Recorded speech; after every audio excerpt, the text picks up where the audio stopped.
नमस्कार, मैं हूं आलोक मेहता। एचएस डायरी में चर्चा कांग्रेस, मीडिया, लोकतंत्र और भविष्य की। निश्चित रूप से मीडिया की आज़ादी को लेकर के कोई भी पार्टी यदि आवाज़ उठाती है तो हम लोगों को उससे बड़ी खुशी होना चाहिए, इसमें कोई शक नहीं है। लोकतंत्र के लिए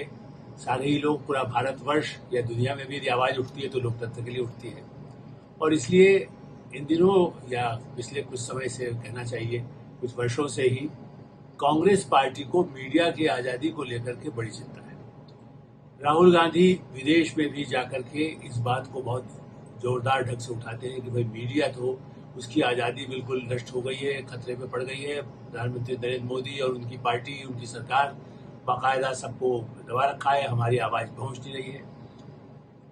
और केवल राहुल गांधी कहें समझ में आता है, लेकिन चाहे उनकी पार्टी के अध्यक्ष मल्लिकार्जुन खड़गे हों या राहुल गांधी के सबसे खास सेनापति वेणुगोपाल, उनको भी बड़ी चिंता है। वो तो जिस कॉन्फ्रेंस में जाते हैं, वैसे उनको बहुत सारे लोग, पहले तो हम जैसे लोग शायद जानते भी नहीं थे कि वो कब कांग्रेस में इतने प्रमुख हो गए, लेकिन राहुल गांधी के नज़दीक होने के कारण सब कहा जाता है। उनको तो चैनल पर भी लोग यही बताते हैं कि अहमद पटेल के बाद वही सबसे बड़े नेता हैं, अब वो नहीं है तो वही सलाहकार हैं। इस दृष्टि से, और जयराम रमेश जो पार्टी के प्रवक्ताओं के प्रमुख हैं, उनके सारे प्रवक्ता चैनल्स पर आकर के भी यही बात कहते हैं कि दूसरा सब मीडिया गड़बड़ है। लेकिन मीडिया गड़बड़ है, लेकिन कर्नाटक, हिमाचल में जीत के लिए कौन जिम्मेदार है? क्या उसमें कोई मीडिया का सहयोग नहीं मिला? छत्तीसगढ़ या राजस्थान में क्या अशोक गहलोत या बघेल साहब की कोई आवाज़ नहीं छपती है? या वहाँ जब राहुल गांधी जितनी उन्होंने भारत जोड़ो यात्रा की, क्या उसका कवरेज नहीं हुआ? कम से कम हम जैसे लोग ये मानते हैं, जिन चैनल्स में हम हैं या बाहर भी हम देखते हैं, मीडिया से भी देखते हैं, कि उनकी आवाज़ भी काफ़ी हद तक पहुँची है। असली समस्या इस बात की है कि यदि कोई गड़बड़ करता है, मीडिया के पत्रकारिता की लक्ष्मण रेखा पर मैं वर्षों से काम करता रहा हूँ, पुस्तकें हैं, अखबारों में, पत्रिकाओं में मैंने काम किया है, और कांग्रेस के प्रति भी मेरा पूर्वाग्रह कभी नहीं रहा। लेकिन ऐसी बातें तो जिस समय 77 का चुनाव हुआ, उस समय भी प्रतिपक्ष, जबकि सब कुछ प्रेस प्रतिबंधित था, तब भी नहीं की गई। छत्तीसगढ़ के एक मुख्यमंत्री और उनके परिवार के बेटे जो कांग्रेस के थे और उनके शासन में, हम जैसे संपादकों को दफ्तर में आकर के भी धमका देते थे, नोटिस भी भेजते थे, तब भी कुछ नहीं। ठीक है, उनका पार्ट है, चाहे वो लालू यादव की पार्टी हो, या चारा घोटाला छपना हो, या कोई कांग्रेस के कुछ घोटाला छपना हो, तो वो भी तब छपता था। उनको भी कोई डरा धमकाने के लिए या उनको केस करने के लिए, उनको दबाने के लिए। और आज भी ऐसा तो नहीं है, कई ऐसे मामले आए हैं जो राज्य सरकारों में, कर्नाटक में भी सरकार आ गई है, उन्होंने कहा भी था कि जब हम आएंगे सत्ता में तो बताएंगे, अभी भी केंद्र में भी आने की बात वो कहते रहते हैं। मैं दूसरा मुद्दा साथ में ध्यान दिलाना चाहता हूँ, शायद राहुल गांधी इस बात को भूल जाते हैं, चूंकि अमेरिका में वो गए और अमेरिका में ही उन्होंने प्रेस की आज़ादी की बात भी की है। उनको शायद याद नहीं होगा, चूंकि सबसे पहले भी एक बार कहा है कि राजीव गांधी के साथ यात्रा का मुझे भी अमेरिका में जो प्रेस क्लब में जब उन्होंने बोला था तब मैं वहाँ था। और इस दृष्टि से राजीव गांधी के कार्यकाल में ही पत्रकार, जो उस समय जो आरोप आया था कि सीआईए से जुड़े होने के आरोप के कारण, उससे ही इंदिरा गांधी तो बात कहती थी, राजीव गांधी भी कहते थे। और एक वरिष्ठ संपादक भी पत्रकार, जो राजीव गांधी की सरकार में मंत्री भी बने। इसी तरह से एक और पत्रकार जो बड़े अखबार के रहे थे, संपादक भी रहे थे, उन पर भी एक बड़े जासूसी कांड में जो विदेशी एजेंसियों के लिए काम करने के आधार पर हुआ, और वो तो एक तरह से देश से ही उनको निकलने जाना पड़ा। और दूसरे जो संपादक रहे और मंत्री रहे, मैं आपको तारीख बता सकता हूँ, 9 जिसको कहना चाहिए अक्टूबर को, वो खबर मैंने नवभारत टाइम्स में छापी कि 4 मंत्री खतरे में हैं, चूंकि उन पर एक जासूसी कांड में उस तरह का है और राजीव गांधी के लिए मुश्किल आएगी। उसके 3-4 महीने तक जांच चल रही थी, जांच एजेंसियों का ही काम था। और उसके बाद कम से कम 2 मंत्री, केपी सिंहदेव और चंदूलाल चंद्राकर को राजीव गांधी की सरकार से, मंत्रिमंडल से इस्तीफा देना पड़ा, क्योंकि वो अगले दिन ही मामला अदालत में पहुंच रहा था। ये बात 29 जनवरी 1986 की है। इस दृष्टि से पत्रकार के भेष पे, क्योंकि अभी जो राहुल गांधी ने कहा उसमें एक विवेक रघुवंशी, जो बड़े गंभीर आरोप आए हैं, वो डिफेंस न्यूज के नाम पर वो वर्षों से कुछ ऐसे काम करते रहे जो आरोप उनके ऊपर आया है, तो बाकायदा उनको गिरफ्तारी हो चुकी है। उस मुद्दे पर उसी संस्था से जुड़े हुए व्यक्ति ने जो सवाल किया, तब राहुल गांधी ने कहा नहीं, प्रेस की आजादी तो खतरे में है। मतलब ये कहने के बजाय कि भाई यदि कोई आरोप है किसी पत्रकार के वेश में, यदि कोई ऐसा जासूस बन जाता है या कोई अपराधी करता है, तो ये तो कानून अपना काम करेगा। वो एक बड़े नेता होने के नाते, अनुभवी नेता होने के कारण और पार्टी के वरिष्ठ नेता होने के कारण ये कह सकते थे।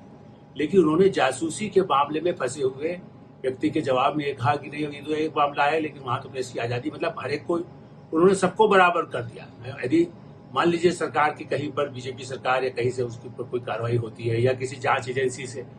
यदि किसी कंपनी जो अखबार निकालती है लेकिन उसकी अन्य कंपनियों में यदि 6-6 हजार करोड़ 5,000 करोड़ कमाया और उसके बाद उसका टैक्स नहीं दिया, या बीबीसी का ताजा मामला सामने आया, उसने मान भी लिया कि हाँ 40 करोड़ का टैक्स हमें चुकाना था, हमने नहीं चुकाया, हम चुका देंगे अब, तब भी हल्ला मचाया राहुल गांधी, कांग्रेस पार्टी, जयराम रमेश, सारे लोग एकदम ऐसा लगा कि जैसे मीडिया पर खतरा आ गया। उसी बीबीसी को जिसको इंदिरा गांधी निकालती थी देश से बाहर,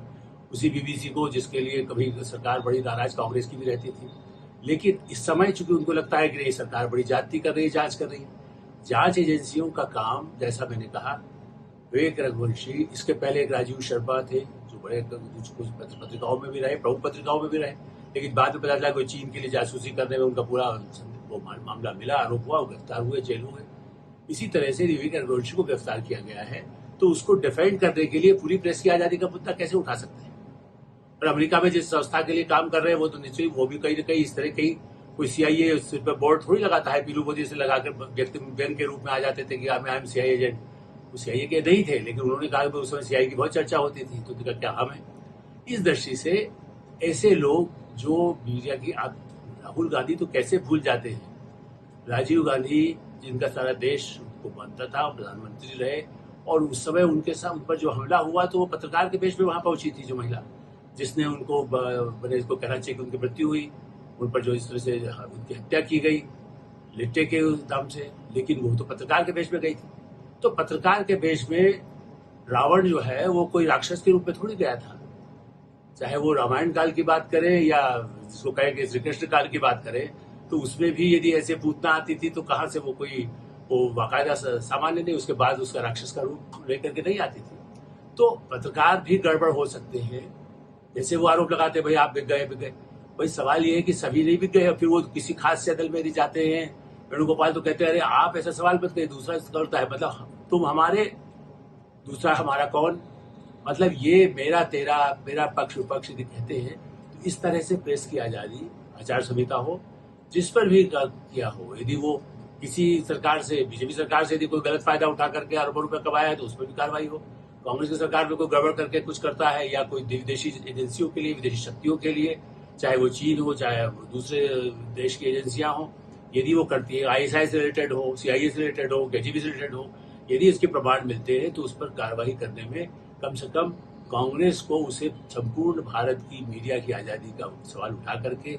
न लोगों को भ्रमित करना चाहिए और न ही ये इंप्रेशन जाना चाहिए कि भारत की एक बड़ी कांग्रेस पार्टी जो सत्ता में आने के लिए बेताब भी है या दावा करती है कि हम अगली बार तो हम जीत के आ ही रहे हैं अगले 2024 के चुनाव में, उसे कम से कम इस तरह के गैर जिम्मेदाराना जवाब देना, सवाल करना और ये उठाना कि आज़ादी ही खतरे में है, लोकतंत्र ही खतरे में है, ये मुझे लगता है कि ये भविष्य के लिए और समाज के लिए, लोकतंत्र के लिए, भारत के लिए भी अच्छा संकेत नहीं है। उन्हें कम से कम पूरा अध्ययन करना चाहिए कि उनकी सरकार के समय में भी ऐसे कोई जासूस आए तो उन पर कार्रवाई होना भी चाहिए और उसका उन्हें पक्ष लेना चाहिए, न कि या आयकर के छापे पड़ते हैं किसी ऐसे संस्थान पर या व्यक्ति पर जिनके पास करोड़ों रुपए आ गया है, जिसका हिसाब किताब नहीं है और जो मीडिया के जरिए भी नहीं कमाया हो, किसी और तरीके से कमाया हो, तो उन पर कार्रवाई करने में उन्हें भी उसके लिए कहना चाहिए कि न्यायालय अपना काम करे। मैं भी इस बात को मानता हूँ, आचार संहिता और न्यायालय सर्वोपरि है, उसका सम्मान किया जाए, उसके आदेश का, उसके निर्णय का, फैसले को सबको इंतजार करना चाहिए। धन्यवाद, नमस्कार।